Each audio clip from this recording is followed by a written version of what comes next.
Hallelujah. Hands up, hearts open, wide as the sky. We lift you high, we lift you high. Hands up, hearts open, wide as we cry. God, we lift your name high. Hands up, so hands up, hearts open, wide as the sky. And we lift you high, we lift you high. Hands up, hearts open, wide as we cry. God, we lift your name high. Hands up, so hands up, hearts open, wide as the sky. And we lift you high, we lift you high. Hands up, hearts open, wide as we cry. God, we lift your name high. Let all the other things, let all the other things fade away.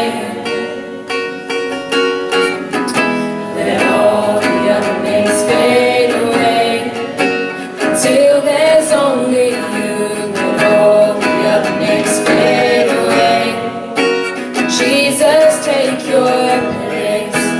Jesus, take your place. Let all the other things, let all the other things fade away. Let all the other things fade away. Until there's only you. Let all the other things fade away. Jesus, take your place. Jesus, take your place. Hands up. So hands up, hearts open, wide as the sky. We lift you high, we lift you high. Hands up, hearts open, wide as we cry. God, we lift your name high. Hands up, so hands up, hearts open, wide as the sky. We lift you high, we lift you high. Hands up, hearts open, wide as we cry. God, we lift your name high, our God. We lift you high, we lift you high. Hands up, God, we lift your name high, our God. We lift you high, we lift you high. Hands up, God, we lift your name high, our God. We lift you high, we lift you high. Hands up, God, we lift your name high. Let all the other things fade away. Let all the other things fade away. Until there's only you. Let all the other things fade away. Jesus, take your place. Jesus, take your place. Let all the other things fade away. Let all the other things fade away. Until there's only you. Let all the other things fade away. Jesus, take your place. Jesus, take your place.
leads the way.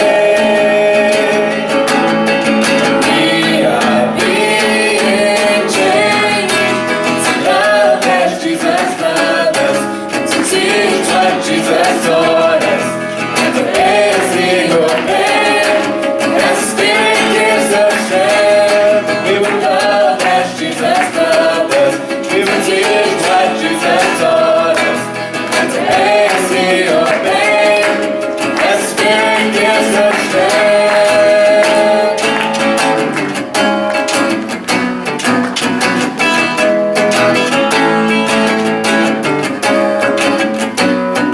We the church have been gripped by His love, and we're growing in this truth that Jesus lives in us.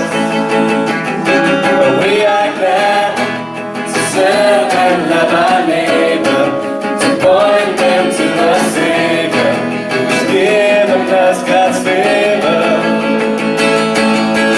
We are being changed to love as Jesus loved us, to teach what Jesus taught us, and to as we obey, as the Spirit gives us strength. We will love as Jesus loved us, we will teach what Jesus taught us, and to as we obey, as the Spirit gives us strength.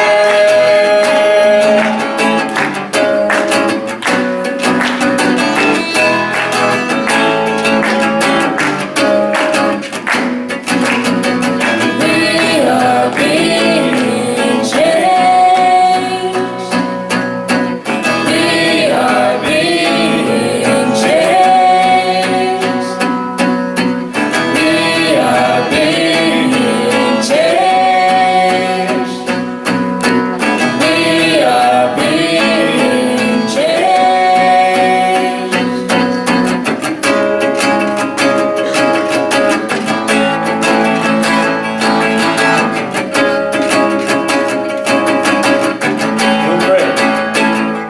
We'll pray and put God's kingdom first. We will feed those who hunger and who thirst. And we'll forgive for He loved us at our worst. And we will go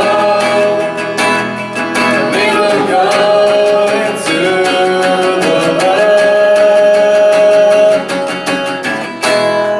to love as Jesus loved us, to teach what Jesus taught us, and the ways we obey, as the Spirit gives us strength.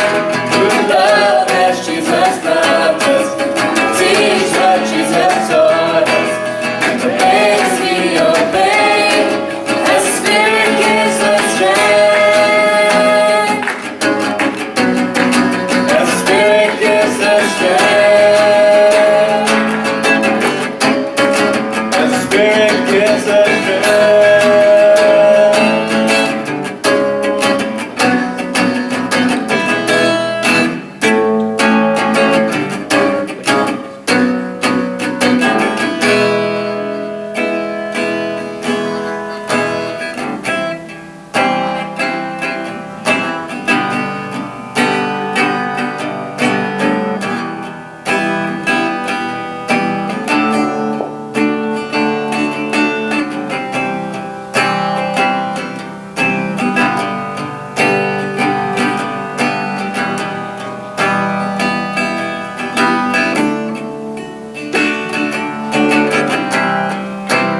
Everyone needs compassion, love that's never failing. Let mercy fall on me. Everyone needs forgiveness, the kindness of the Savior, the hope of nations.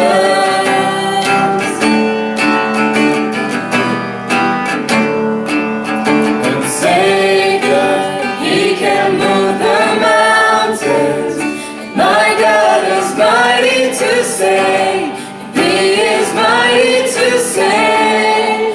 Forever, author of salvation.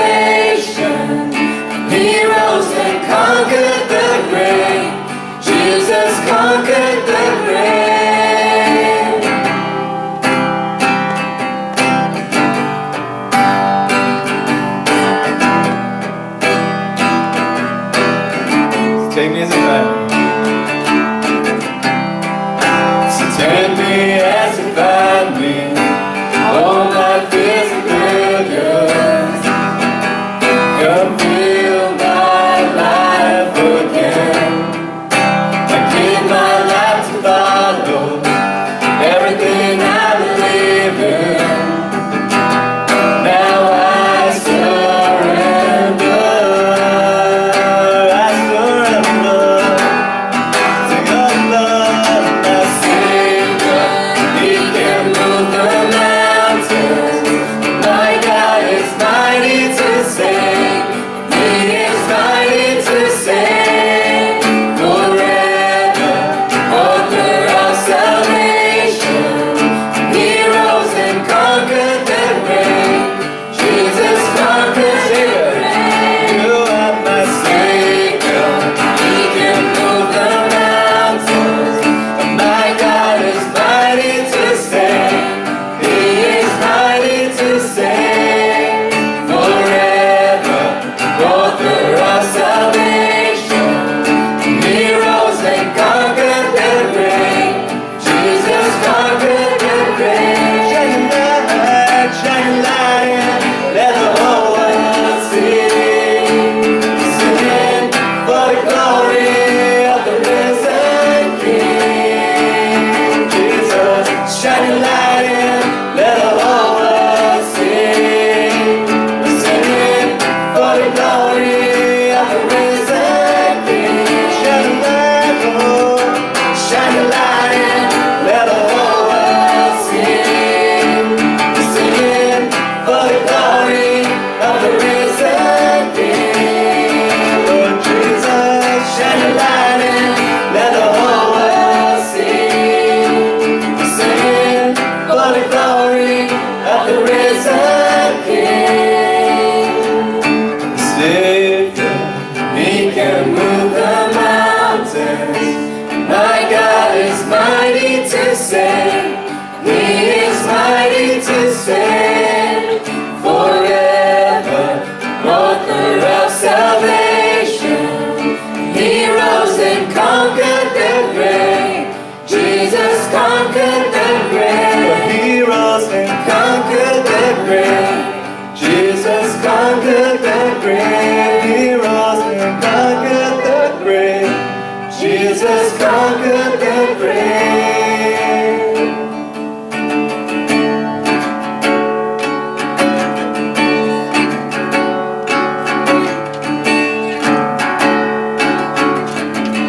I had an encounter with Jesus.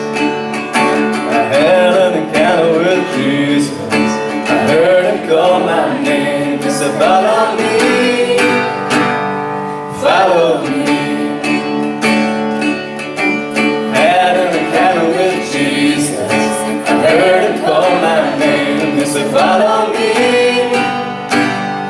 follow me. Follow me to the end of the road. Follow me wherever I go. Leave your world and leave your home. And follow me. Follow me, but consider the price I am asking for your life. I've already given mine, so follow me.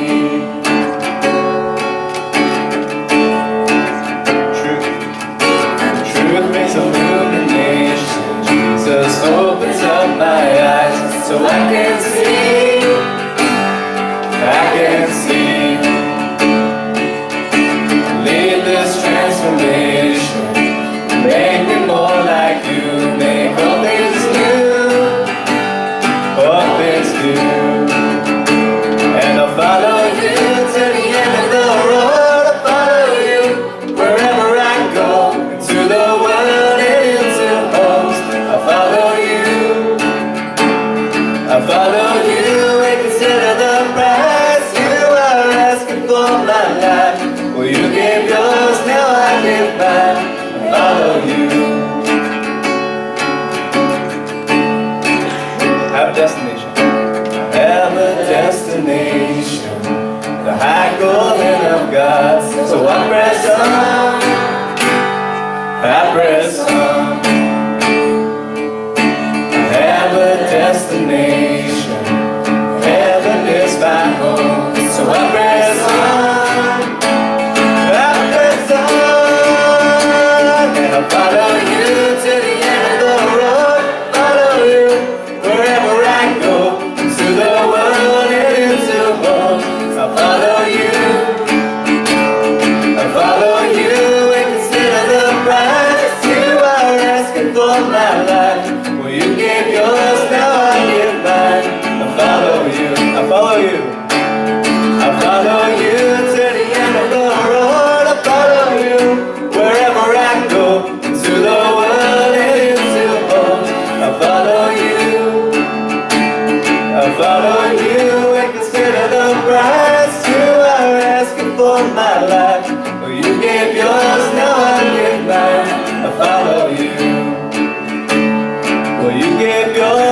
Hi everyone. So we are the servant leaders, and in this church, we are part of the leadership. So what we do is we support the pastoral staff, which is Matt and Becky, and we implement Matt's vision, help find a way to implement the vision he has for the church. And we take responsibility for different ministries, as you can see here, and we will introduce ourselves. But yeah, so that is the main thing that we do, and we are here for spiritual and practical oversight of the church. And you can approach us at any time if you need prayer for anything, if you would like to just talk about the church, if you'd like to know about the ministries ideally that we're heading, but not necessarily. You can talk to us about different ministries as well. But yeah, you can just come up to us anytime. And we meet once a month, and we talk about different issues. Besides that, we always are on email as well. And we rotate over 2 years, or we try to replace servant leaders every year at times, but usually it's a term of 2 years. So that's it, and we'll introduce ourselves. I'm Praveen. I am the youngest among the newest as well. And the secretary. And the secretary. So I'm in charge of the drum ministry, the university ministry. So in charge as in, I just liaise with the drum leadership team, and I bring their concerns or whatever they have to the servant leader team. And as well for the prayer team. So prayer team has their own leaders, I liaise for them. I'm Jessica, and I'm the oldest in the group. I think almost the tallest. Okay.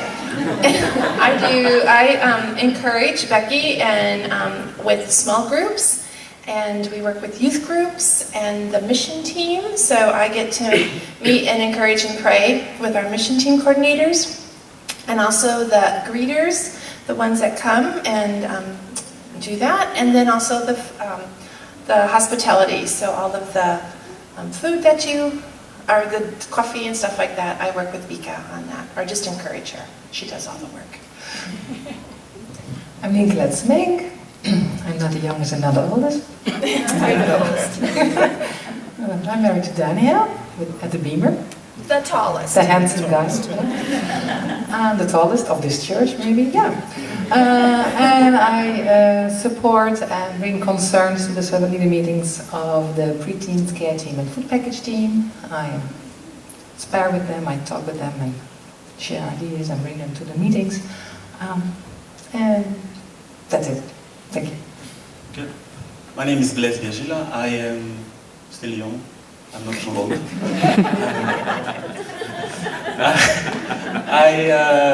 My ministry is worship team, sound, setup, tear down, media, and kids ministry. Such, like they said, we try to bring the concern of these ministries in the servant leaders. So that's it. Actually, we each represent a different decade. That's why we do look at that to try to represent the whole church. There's no place too far for the love of God and the good news of Jesus to reach and to change. And that's not just talking about distance, that's talking about every sphere of society. So we're looking at the places that are found in the writings of the Bible and the New Testament, and we're looking at the types of people that the good news affects as it spreads throughout this area. So today, the place that we're looking at is the city of Damascus. And I've titled this "The Good News is for Haters," not because everyone in Damascus were haters, but because of the story of Saul that we'll look a little bit more at as we go. Last week we talked about Jerusalem. This week is Damascus, which is found still in modern-day Syria. You've likely noticed by now that the name of the church is DamascusRoad. Ta-da! Yes, it is connected, not because I myself am from Syria, but the name comes from the story that we're going to look at today of one man's encounter with Jesus and how that changed his view on the world, how that transformed who he was, and how that sent him off in a different direction. And our hope is that that sort of process of encountering Jesus, being changed, and then heading off and being directed by Jesus into the rest of your life is something that will be lived out by every person in this room, honestly. We all want to go through that process of being with Jesus and being changed to be more like him. So, as we look at Damascus, some of the things I want to do is help us compare stuff with current day as well, and maybe with what happens in our city. As I was looking up about Damascus, I found something interesting of how there is a connection between Damascus and Maastricht in a way that we think about ourselves. So Damascus is considered by many to be the oldest continuously inhabited city in the world. Maastricht is the oldest continuously inhabited city in the Netherlands. Now, if you're from other parts of the Netherlands, you might have questions, especially people from Nijmegen, because they're really proud of the fact, we're the oldest city in the Netherlands. We're Nijmegen. And Maastricht says, no, we're the oldest. And how do you decide what is oldest? Well, they go by this idea of continuously inhabited. That means someone was always living there. Maybe there were people that lived in Nijmegen, but they went away, and then they came back, but Maastricht, they stayed the whole time. That's what we mean by continuously inhabited. And that's what makes them oldest. Let me give an example from my own personal life that hopefully makes this a little clear. I went to a small school for my primary and secondary education. My graduating class was 20 people, so it was small. I started going the second year that the school even existed. So it started when I would have been in class 1, the youngest. What in English we'd say kindergarten, is when the school started, the very beginning of it. I didn't go that year. I went the next year when I would have been first grade by American standards. There were a couple kids who had already been there the year before. One of them, her name was Sarah. Very friendly girl, she's nice. So we were in school together, we're just kids playing around, that's fun, that's great. After a few years, everyone else has moved away that were from that class that was before me, from the very beginning, including Sarah. Except 2 years later, Sarah comes back to the school. I never left the school, but she left and came back. Then we get to when we're graduating secondary school, and there are people who are like, oh wow, that's great, Sarah started in the school, she finished in the school, she's been here the longest. To which I make the claim of I am the longest continuously inhabited person in this school.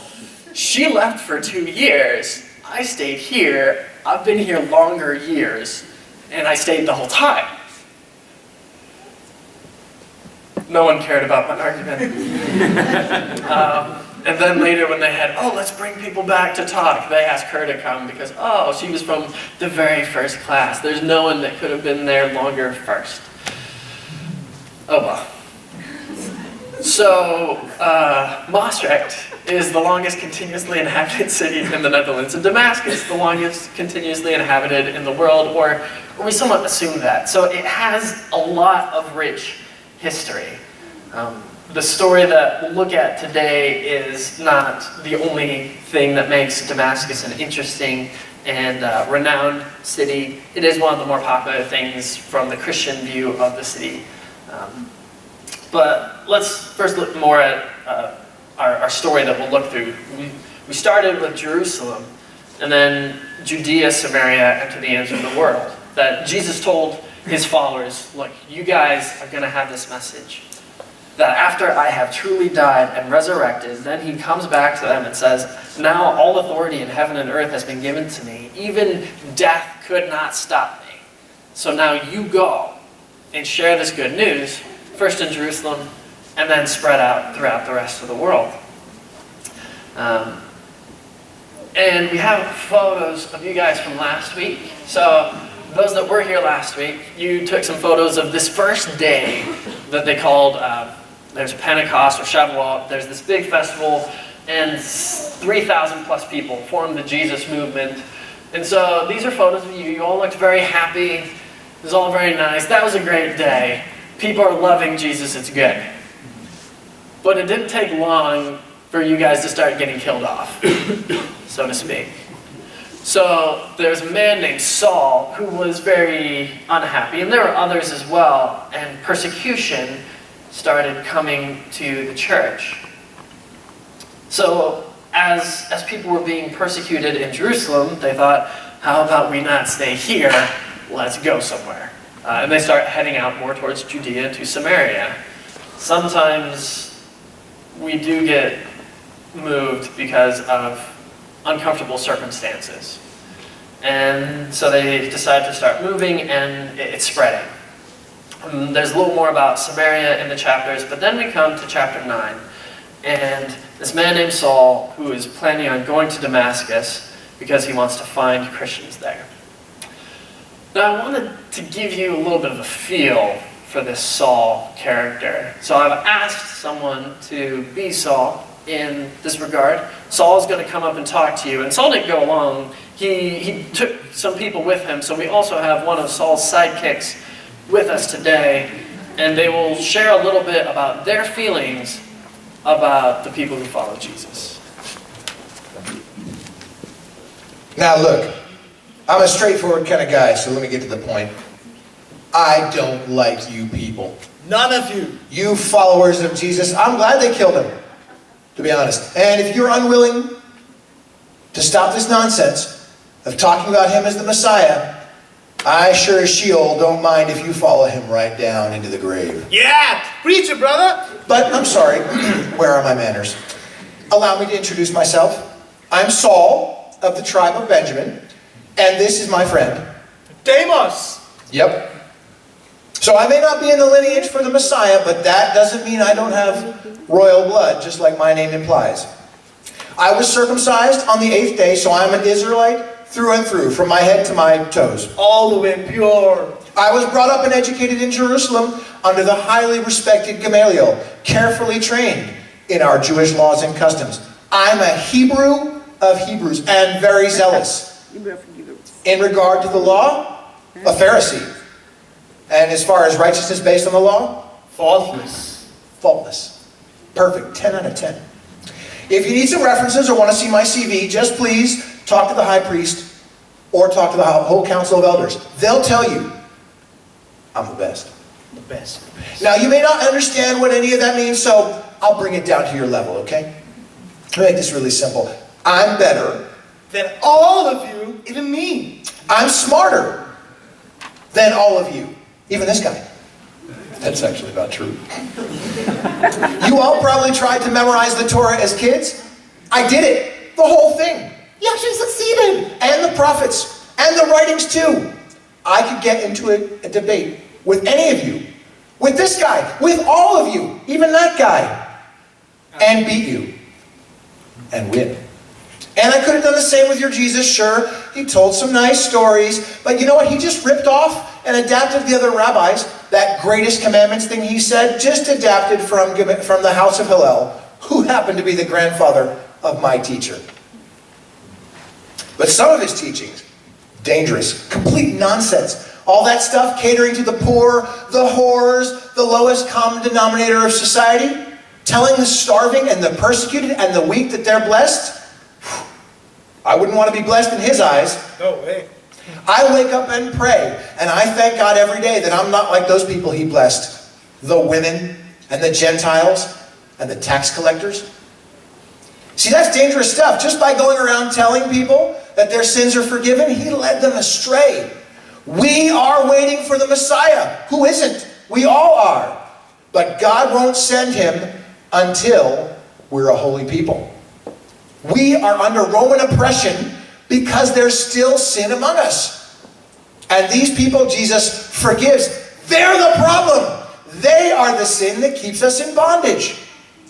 They are the ones keeping us from the real Messiah. Jesus has no right to forgive, and I don't forgive them for that. Tell him, Demas. He will definitely not forgive them. And worse, he made blasphemous, outrageous, crazy, dangerous claims that he was one with God. He needed to die. The high priest was right. It is better for one man to die for the people than for the whole country to be destroyed. Isn't that right, Demas? So true. So true. And I have no doubt that that is what Jesus was heading us toward. The leaders tried to save you all by killing him. We were trying to help.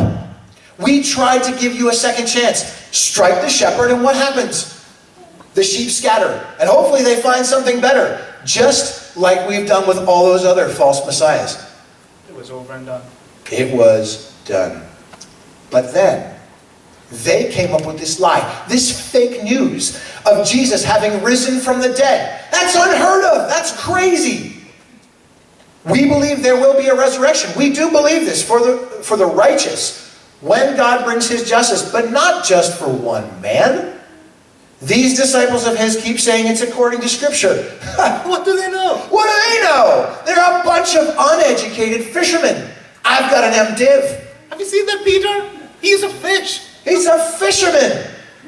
We know the Scriptures, backwards and forwards. We who know the law and we who know the prophets. You don't see us falling for it, do you? We're here to help. We're here to protect you from this. He might win over the idiots, but no one with any sense will accept this terrible teaching. Not Saul. Not Saul. That's right. Tell him, Demas. Saul, come Tell on. him, Demas. God hates it. And I hate it too. And you should hate it too. So we stay Rome's slaves. If Jesus were the Messiah, as they claim, if he were this king, then God wouldn't have let him die. Right? He would have said everything right. And you know what he would have done? He would have restored Israel. Well, that hasn't happened, has it? No, not at all. Has that happened, Demas? Not in my lifetime. That's right. We are still treated like scum. And God will let that happen until we purify ourselves as a nation, which includes getting rid of all these evil philosophies. That Jesus. Like running the Philistines out of our land. In the time of our forefather David, the Philistines and their giant opposed God and they opposed his people. And all of the Israelites were afraid, except for David. This one young man who was willing to do what had to be done to save our people. Look at you, new David. And today, if no one else is going to stop this threat to our country, then I'm going to dare to be that David. I'll be the one who does it. I will not stand for people to speak so shamefully about our God. Maybe the Sanhedrin isn't going to stop them. Even Gamaliel will let this go on. He will. But I will Stop it. not. Just as David killed Goliath, I am willing to kill every single one of you if I have to. You aren't the solution. You are the problem. You're not the salve. You are the poison. You are not the salvation. You are the plague. I will find where you live.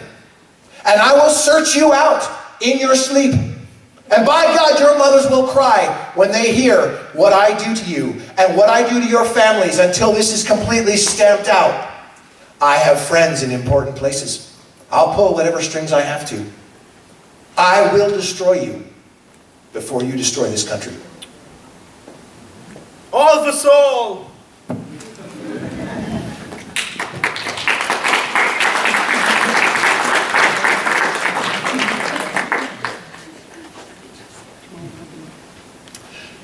Saul's not a nice guy.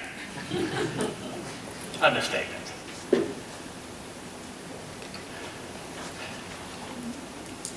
So he was willing to go anywhere. There was no place too far for Saul to go track down these people that were following Jesus and were ruining his people, he thought.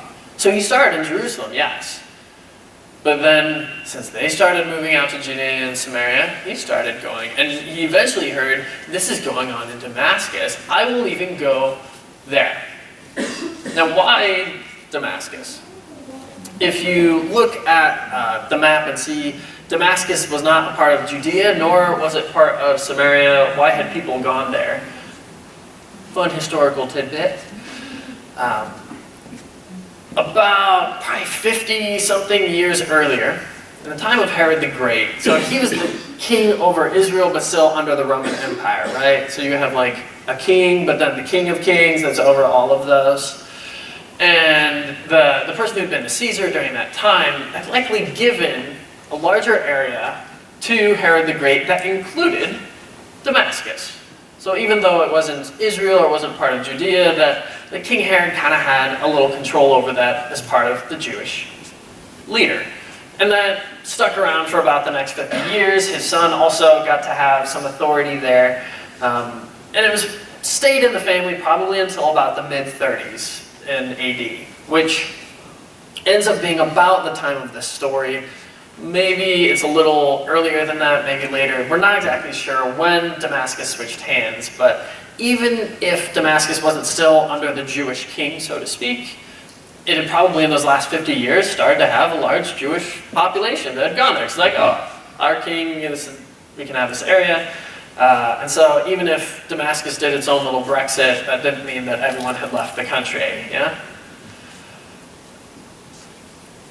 So Saul gets ready to go to Damascus. And at first, he did not see himself as a murderer. And I hope that watching that helped to get that across.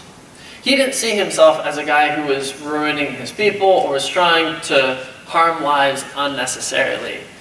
Instead, he would see himself like a country that has government executioners would see themselves. What he was doing was just his job. His job to his country, his job to his God, his job to his people, hopefully his job for the generations that would come. He thought that what he was doing would make everything better. But I'd like Saul to come up again and share a little bit about then what happened in his life. Because there is this change that as he's going there to do his government execution job, he meets someone he didn't expect to. Then Paul said, I am a Jew, born in Tarsus, a city in Cilicia, and I was brought up and educated here in Jerusalem under Gamaliel. As his student, I was carefully trained in our Jewish laws and customs. I became very zealous to honor God in everything I did, just like all of you today. And I persecuted the followers of the way, hounding some to death, arresting both men and women, and throwing them in prison. The high priest and the whole council of elders can testify that this is so. For I received letters from them to our Jewish brothers in Damascus, authorizing me to bring the followers of the way from there to Jerusalem in chains to be punished. As I was on the road, approaching Damascus about noon, a very bright light from heaven suddenly shone down around me. I fell to the ground and heard a voice saying to me, Saul, Saul, why are you persecuting me? Who are you, Lord? I asked. And the voice replied, I am Jesus the Nazarene, the one you are persecuting. The people with me saw the light, but didn't understand the voice speaking to me. I asked, what should I do, Lord? And the Lord told me, get up and go into Damascus, and there you will be told everything you are to do. I was blinded by the intense light, and had to be led by the hand to Damascus by my companions.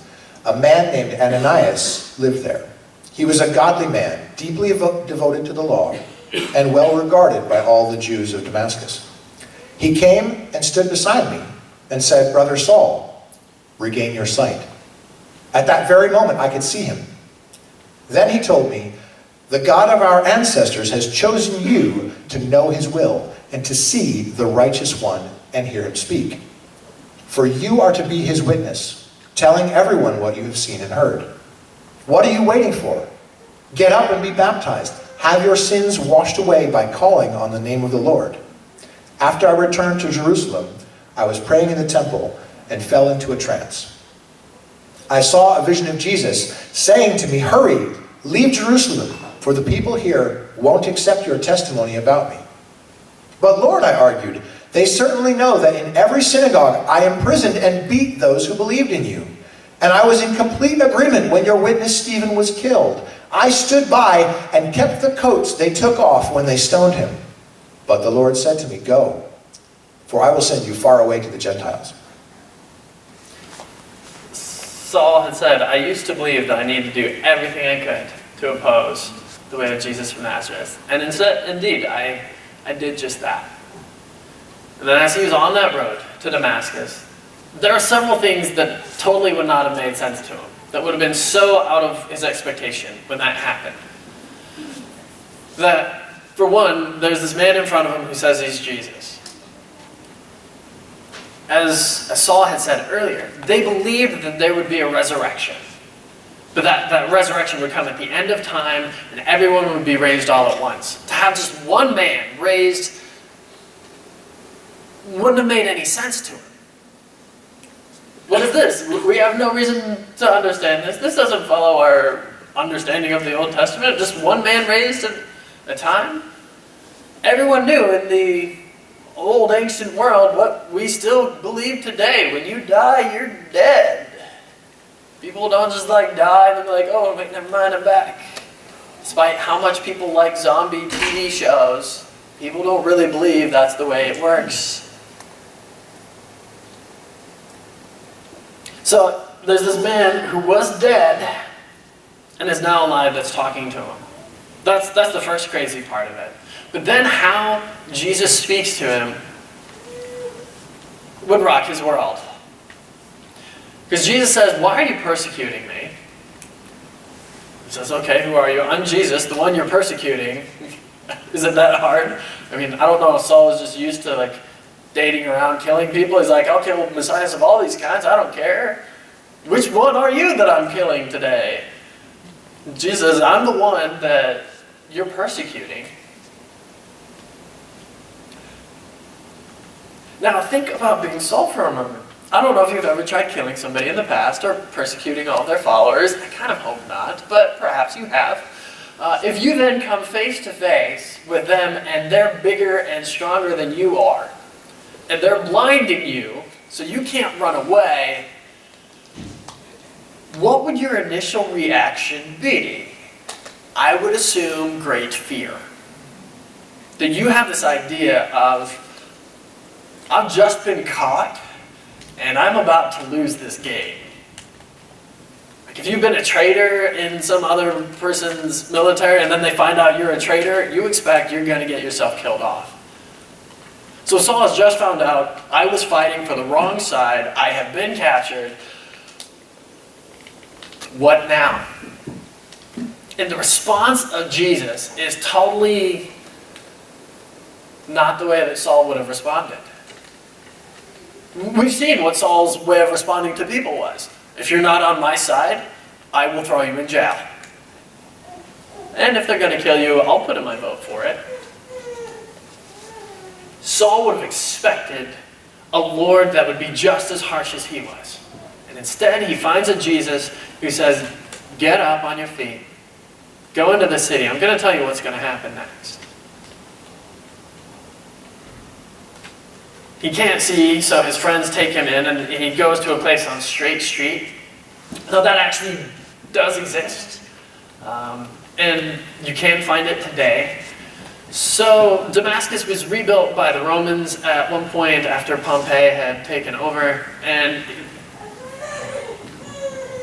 Romans are a bit like Germans in the regard of like they built things in pretty good box fashions. They were pretty good at having the system down. And so they built the city kind of like a square, and there were two long axes going through. One of them that went from east to west was called Decanus Maximus, like the big way.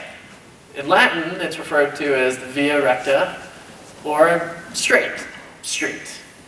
So the long straight road that's in the middle of town, it's the biggest road that there is, and Saul's like, well, where do I go in the city? I guess just go to the big straight street, find out what's going to happen. And he's waiting for days. We're told that he's fasting, and he's waiting. I don't know if you've ever been a prisoner of war. I really hope not. But Saul may have felt that. Like, okay, he's told to go in the city and wait. What's going to happen now? And Jesus sends this old respected man, Ananias, and he shows up, and he says, Saul, Jesus has picked you because he wants you to go share his story. And yeah, it's going to be a tough road, and you're going to go talk to people that you thought were worthless, because Saul's view of the Gentiles was pretty low. He says, you know what, you get to go places you don't feel like going, to talk to people who you don't feel like talking to. to tell them about the person you didn't think was the Messiah, but you found out you were wrong. And instead of Jesus being the worst news for your people, you will find out Jesus is the best news for your whole country, and not just your country, but he's the best news for the world around you. Because he doesn't act like you do. Because he doesn't have this eye for an eye, tooth for tooth, I will find you and kill you if I have to mentality. And in our world today, we have so many people that we respect for their peace and their non-aggression. People like Gandhi, or later life Nelson Mandela, or Martin Luther King Jr., those that we see that stood up to those that were violent, and instead of returning them with violence, instead showed peace and saw changes in their society. Well, Jesus did that about 2,000 years before those men did. And Jesus' way was that, a way of non-aggression. He didn't come as this king to fight back and kill off all of the haters. He tried to make the haters his friends. That's why I say the good news is for haters. The good news isn't just for good people. And so Jesus, on the day he was going to be crucified, as he was being carried off to the place he was going to be crucified, execution, he prayed, Father, forgive them. They don't know what they're doing. And the interesting part that then happens in that story, Luke, who wrote the book of Acts, also wrote this biography of Jesus. And Luke records that after Jesus had been crucified, the Roman centurion who was in charge of Jesus being crucified, has seen Jesus just be killed. And he says, surely this man had it right. Surely this man was righteous. This man was innocent. And so the one who was getting Jesus killed is not only told that Jesus wants him forgiven, but he changes and sees, instead of, yeah, let's kill him, the man went, I think we just did the wrong thing there. Jesus was righteous instead. And that follows in Jesus' people, because then in the book of Acts we see a man named Stephen who is dedicated to following Jesus and to telling others about this way, this resurrection that has happened and what God is doing. And he also gets killed by a large group of people who end up stoning him, and we're told Saul is there kind of watching over what's going on. So just like we had a centurion at Jesus' death, Saul is like the one watching over Stephen's death. And it wasn't at that moment, but then later, after he's had this encounter with Jesus, and Ananias said, you were chosen to see the righteous one. He uses that same word, righteous, that one who is in right standing with God, that innocent one. So we keep getting this picture that the Christians love to actually show of people who first hated Jesus, that then aren't defeated and killed, but are instead changed to realize that Jesus truly was the best news for this world. And if this good news of Jesus is for anyone, it's for people who are enemies of Jesus. Why do I think that? Because that's what we're told. Saul later, he didn't forget this fact that he had been forgiven of what had happened in his life. So when he wrote this long book called Romans that's really theologically rich, but he wrote that while we were God's enemies, all of us had gone astray. All of us had found our own way. And he calls us enemies. And when he says, so when we were God's enemies, we were reconciled to God through the death of Jesus. Jesus didn't come looking for good people. He didn't come looking for the people that are nice to you. Certainly didn't come looking for the people that were nice to him. The good news, first and foremost, were for those that were against him. When we look at his own people, we're told that Jesus came to his own countrymen and they didn't receive him. They were all like traitors. Governmental traitors. Jesus is the rightful king, And they, through their forefathers, generations before, had said, we'll follow everything you say. Yes, God, we will do it. We'll follow your commands. And if we don't, then may we receive this horrible punishment. And then Jesus shows up and says, I am God's rightful messenger. Here's what he's saying. They reject him. That is treason. And I think most of our countries would do the same thing with a traitor. You kill them. They are your enemies. But Jesus, instead of taking all of those treasonous traitors and killing them, instead dies and is raised back to life and then offers this good news. Come, follow me. Learn what it's like to live my way. Learn what it's like to follow God's love in that. And Saul never forgot that he was part of that. And so he wrote later in his life to a young man, Timothy, that Saul was like a mentor to. And he writes to him because he wants to remind Timothy of so many things he's taught him, but also remind him of his own life. He says, God had mercy on me so that Jesus Christ could use me as a prime example of his great patience with even the worst of sinners. That way others will realize that they too can believe in him and receive eternal life. That's how Saul remembered his whole experience. And God was able to find me, who was one of the biggest haters that there were. I was going around chasing him down. And if God can change me, God can change anyone. That's how Saul wanted to get that message across. And he took that not just to his own countrymen, but he took that throughout the world, just like Jesus told him was going to happen.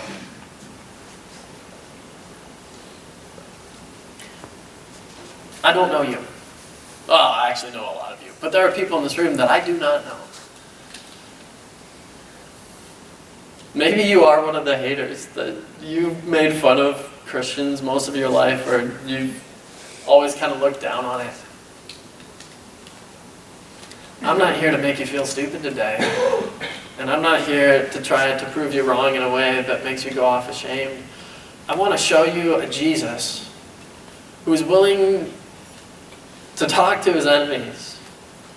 A Jesus who is willing to be kind to those and say, I want you to see it's real. If you want historical backing for the fact that there was a real Jesus, that he was really crucified, that he did really rise from the dead, we can go through that. There's lots of books that have been written on those topics with pretty solid historical backing to see that this is something that you should consider as a real possibility. When Jesus stands with that and says, I'm real, now what will you do with that? And with Saul, his life was changed. After he had this encounter with Jesus, instead of going around trying to find people to kill off, he instead is one of the strongest advocates, talking to others and saying, you know this Messiah we've been waiting for?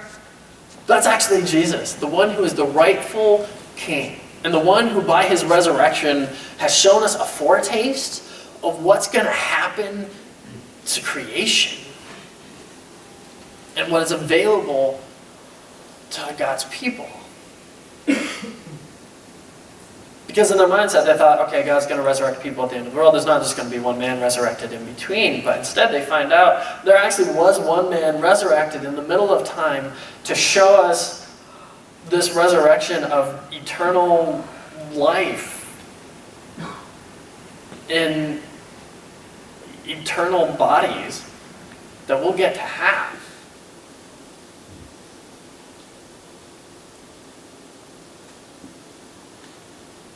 I don't know if I can get across today what I want to.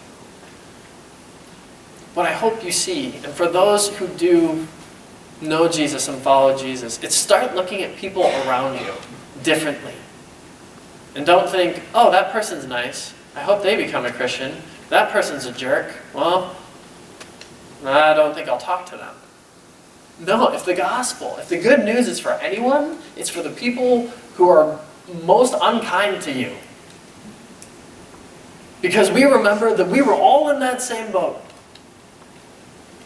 We all lived lives for ourselves. Even those who said, I grew up, I always believed in God. We didn't give God the honor that he really deserved, even if you did always believe in him.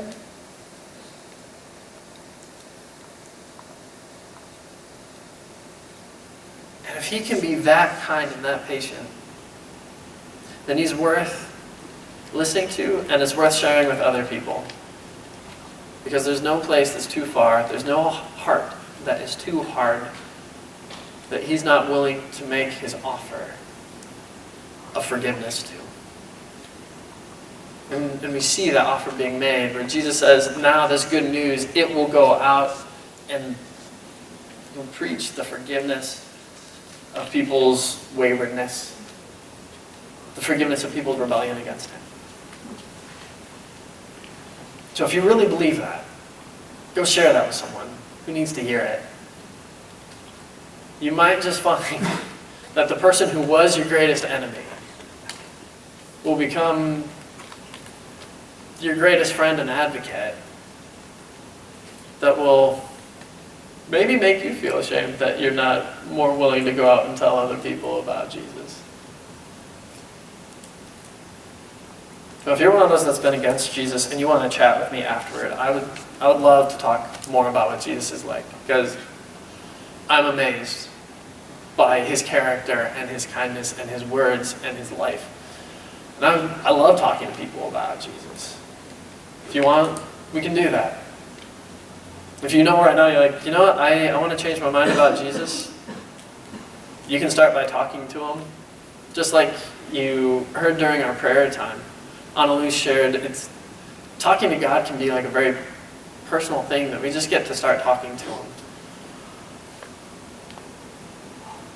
And see where he leads from there. Maybe he'll tell you, go into the city and just wait. Because that's what Jesus told Saul. He said, go into the city and wait. And then there was another older, respected person that could come and talk to him and share with him more about how this works. So yes, talking with God is personal, but find other people who can talk into your life and share more of what this is really like to follow Jesus.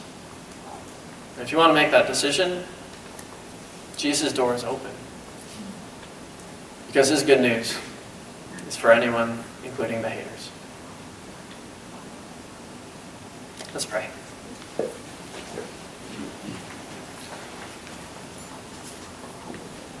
Heavenly Father, thank you that you loved us so much that while we did not understand what you were doing, and while in many ways we were working against what you wanted, you still sent Jesus to be your messenger, to be your Messiah, the King.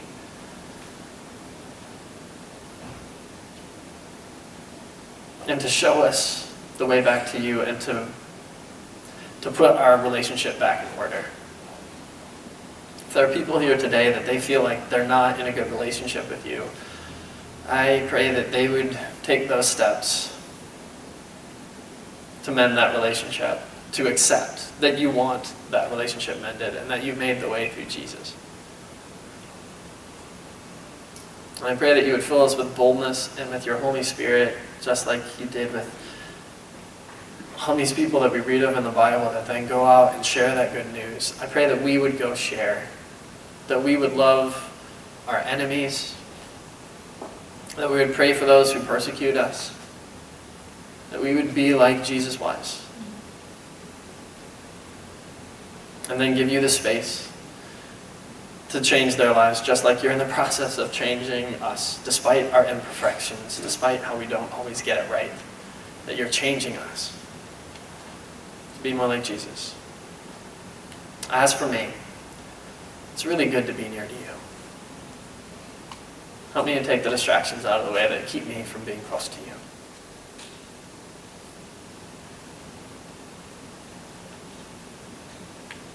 And thank you for giving us the authority to pray and ask you this. In Jesus' name.